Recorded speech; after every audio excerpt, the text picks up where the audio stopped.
थे तो उन्होंने अपनी बहन से कहा, आओ बहन भोजन कर लें।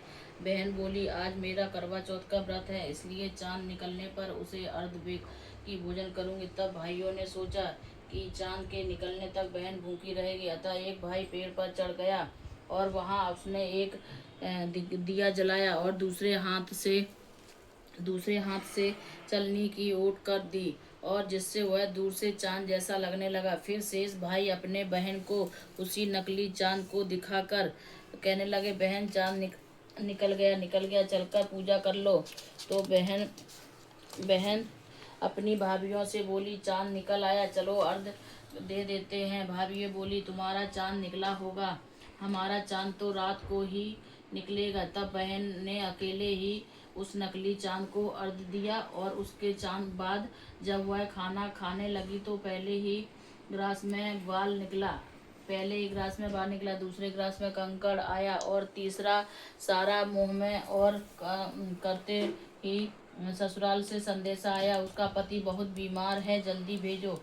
अपनी लड़की को विदा करते समय माँ ने कहा, रास्ते में तुम्हें जो भी मिले उसके पांव लगाना और कोई भी सुहागन रहे, भाई भूखी रहे और तुम उनका सुख देखो, सुहाग सदा आशीर्वाद ही बना रहे। ससुराल पहुंची, दरवाजे पर उसकी छोटी ननद खड़ी थी, वह उसकी भी पांव लगी और उससे कहा, सुहागिन रहो, दूधो नहाओ, पूतो फलो।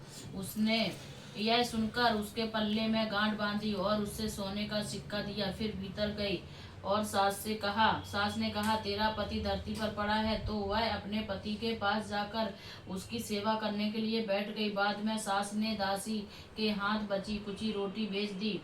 इस प्रकार से समय बीतते बीतते अगहन मास मार्गशीर्ष की चौथ आई। वह चौथ माता से बोली, हे माता, आप ही मेरा उद्धार करोगी, उसको आपको मेरा सुहाग देना पड़ेगा। तब उस चौथ का माता ने बताया, उस पौष की चौथ आएगी वह मेरे से खड़ी है, वह मेरे से बड़ी है, उससे ही कहना। इतना कहकर चौथ माता चली गई। फिर अगले महीने पौष की चौथ आई और वह भी कहकर चली गई। आगे आने वाली चौथ ने कहा, इस प्रकार से माघ फागुन चैत वैशाख जेठ अषाढ़ सावन भादों की चौथी आई और चली गई। फिर वह आसोन अश्विन की चौथ आई तो उसने बताया, कार्तिक की चौथ की ही तुम्हारा सुहाग वापस कर सकती है, वह आए तो उससे विनती करना। फिर वह भी चली गई।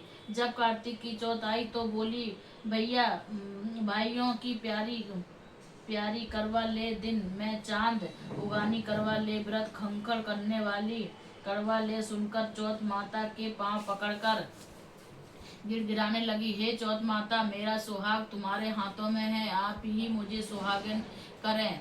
तो माता बोली, तुम्हारे व्रत भंग कर देने से भगवान श्री गणेश जी की अप्रसन्नता हो गई है और उसी कारण से तुम्हारे पति की यह गति हुई है। अब यदि तुम पुनः पूरे विधि विधान के साथ में व्रत करोगी तो तुम्हारा पति जीवित हो सकता है। यह सुनकर उसने अपने विधि विधान पूर्वक कथा किया और चंद्रमा निकलने पर उसे अर्घ दिया। उसके इस प्रकार से व्रत संपन्न करने से गणेश जी की अत्यंत प्रसन्न हुए और उनकी आज्ञा पाकर करवा चौथ माता ने अपने टीके में से रोली लेकर उसके आदमी पर छींटा दिया और वह उठकर बैठ गया और बोला, आज मैं बहुत सोया। वह बोली, पूरे 12 महीने सोए हो, आज गणेश जी और करवा चौथ माता की कृपा से उठे हो। ये करवा चौथ माता आपने हे करवा चौथ माता, आपने जिस प्रकार से उसके पति को आयु प्रदान की है, वैसे ही हमारे पति को दीर्घ आयु प्रदान करना। और जो भी इस व्रत को करे और जो भी इस कथा को पढ़े या सुने, उन सबके पतियों की दीर्घ आयु प्रदान करना, सबको उत्तम फल देना। बोलो करवा चौथ माता की जय, बोलो गणेश भगवान की जय, बोलो अम्बे मात की जय, बागेश्वर धाम की जय, सन्यासी बाबा की जय, दादा गुरु भगवान की जय। जय जय श्री राधे, जय जय श्री राधे, जय जय श्री राधे।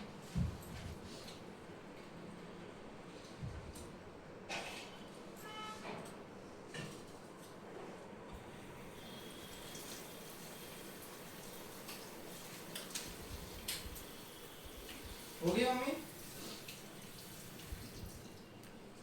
हम्म? और क्या कर